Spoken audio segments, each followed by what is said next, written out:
и започват да разпространяват информация, че хората излизат не за тази кауза, а да подкрепят някоя партия. Именно това правят медиите. Те разпространяват фалшива информация, за да могат да разделят народа и да го владеят. Почти на всички наши митинги сме от крайно леви до крайно десни, въпреки че много мразя този израз леви-десни. Като ги разделим на леви и десни, просто вкарват България в блатото. Важно е всички да сме заедно под шапката на една кауза. Каузата днес е НАТО вън от България. Каузата е вън на НАТО американските бази от България. Не на координационни и всякакви командни центрове на Скопия и на територията на цяла България, защото това превръща народа на нашата държава в мишена при една евентуална ядрена война, която всички ние знаем, че се подготвя от Щатите срещу Русия.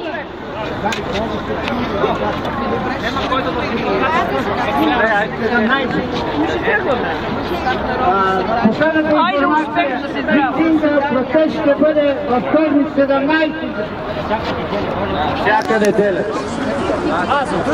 Добре, братя българи и сестри, братя съмишленици, братя от други народи, днес е времето на човешкия род да каже не на войната.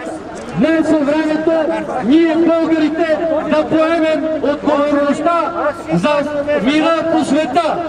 Ние днес, българите, трябва да кажем окончателно не на НАТО, на всички войнолюбци и да ги изгоним от България.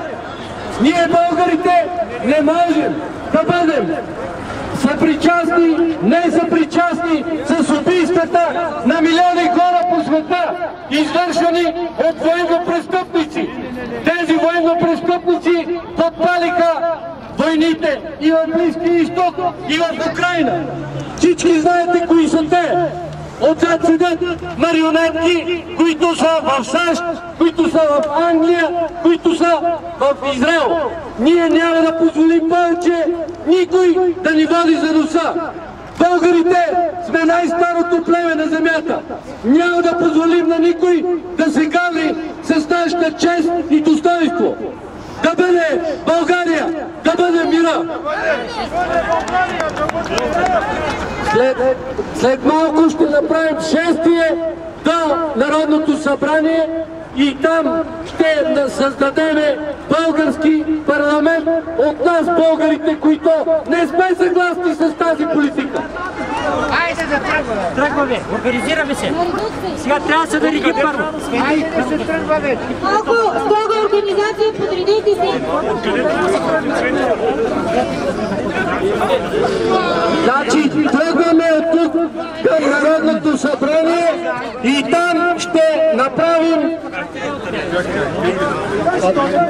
нека георгиевската лента да мине най-отпред, после хоруквите, църковните знамена също най-отпред. Давайте най-отпред църковните знамена. Най-отпред е. Само се обърне. А кой ще носи икона? Чакай.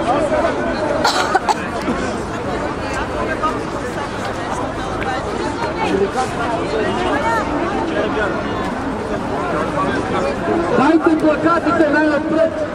Абе, даже като гори от тромбо.